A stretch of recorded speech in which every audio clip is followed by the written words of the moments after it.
Hey there, my name is Carpo, and welcome to Unsolicited Advice. Today's advice is don't be an asshole. Don't be a jerk. It's pretty fucking simple. You know, we live in interesting times. There's an old saying that you've probably heard, may you live in interesting times. And many people hear it. It's some old Chinese quote or Zen quote. And people think, may you live in interesting times, as if it's some sort of a good luck or fortune oriented comment. But the truth is, that was actually considered a curse.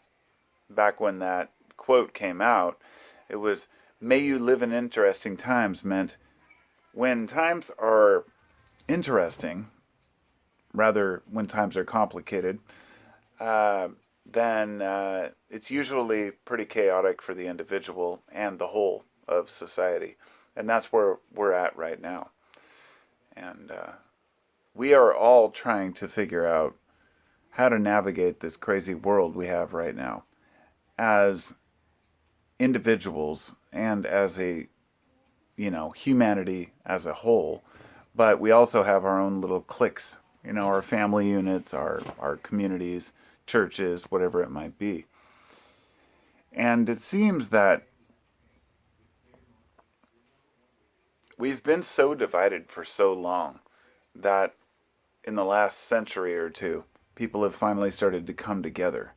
It seems that people were finally able to live a life where, at least in the West, where they weren't constantly worrying about, disease or pestilence or losing one out of every three kids, before the age of 5. And we started to get pretty damn comfortable with where we were at and who we were. And this bit us in the ass over the last couple decades. We really, there was a time when, back in the 2000s, 90s, 2000s, where I thought, I wonder if the year 2000 really is kind of the pinnacle of human happiness and ingenuity and creation. Now, one could argue over the past 20 years, since 2000, we have brought a lot more people out of poverty worldwide. I know that many people think that things are worse than they were back in 2000, but they're actually better when you look at the whole of people. But that we're talking about percentages of people who were, quote, brought out of poverty. And when you really look at it, are people happier? And that's what we come down to here. Are you happy? I think the answer to that, I mean, if I were to ask you that face to face, are you happy? It's going to be a different answer than you're going to give online. For example, if I leave a poll, for example, on, and I was like, do you consider yourself a happy person? Most people are going to say yes if they consider themselves happy and no if they don't. But I'm guessing that a lot of the people who would say, no, I'm not a happy person, are happier than a lot of other people, whereas a lot of the people who claim to be happy would be completely full of shit. Because we're all basing this on moments of existence, not the whole. So what I mean by that is nobody is, quote, happy. It's not a thing. Happiness, in quotations, is not a thing. It's a state of mind that can, I would say that contentedness can be carried on through our daily lives, but not happiness itself, or ecstasy, Anyone who's, I think a great example for me is people who have taken ecstasy, the drug, are probably well aware of what, 150 milligrams of MDMA will do to your brain. It will overload you with a feeling of well-being. It basically overloads your serotonin receptors and gives you the ride of your life as far as feeling good. Most people who take it also know that if you take too much, you're going to feel like shit the next day or the day after. Now, this is interesting because when I said 150 milligrams, the truth is I'm for my weight, I take half a milligram per kilogram, or wait, no, 1 milligram per kilogram. Yeah. Which I might take 80 milligrams, right? And I've talked to people I know who take 500 milligrams, half a gram, which is, you know, you know, it's a ridiculous amount. It's like 6 times more than I take, and I'm not interested in achieving these levels of synthetic happiness.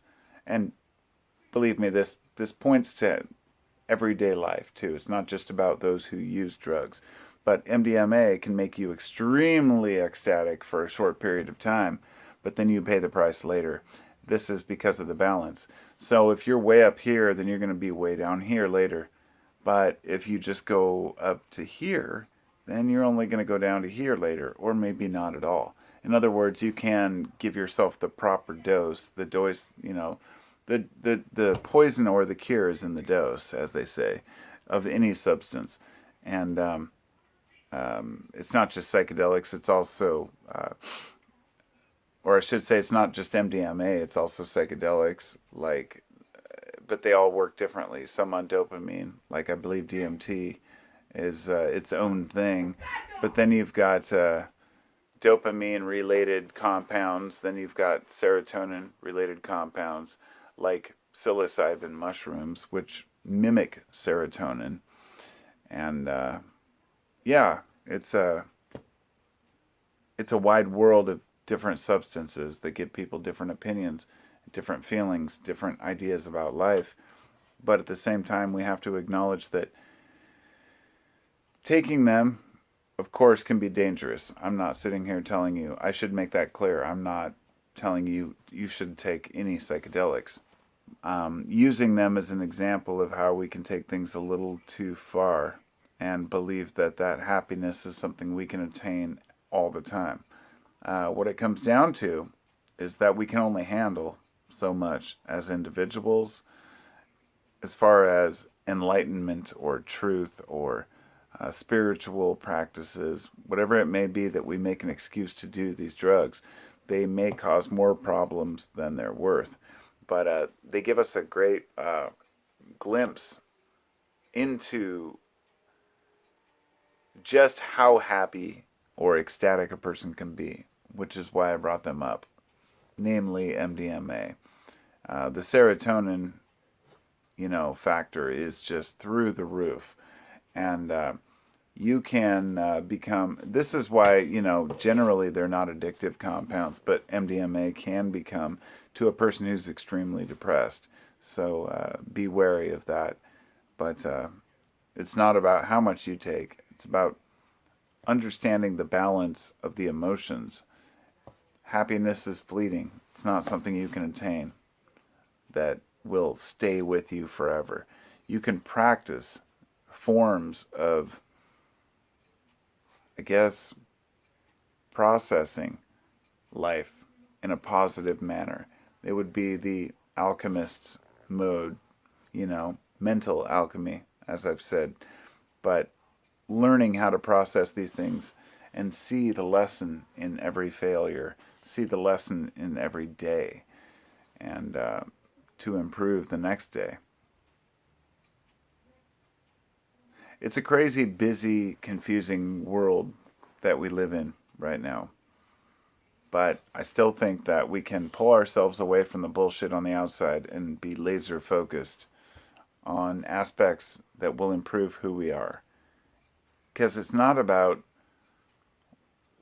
what trend you can discover, right? Or some new epiphany or breakthrough or enlightenment. It's about those little things that help us to get through the day every day.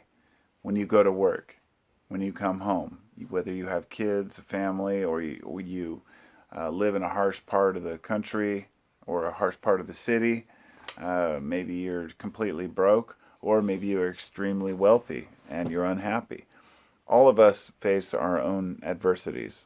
For me, my woes are mostly financial. but also having to do with my own responsibility, and saying, I should be doing this or I should be doing that. And trying to just live through being human is hard enough, right? But y'all know that already. That's my rant, and I'll talk to you next time. Don't want to make it too long. It's just kind of a ramble about those things which I talked about. Talk to you next time. Peace out.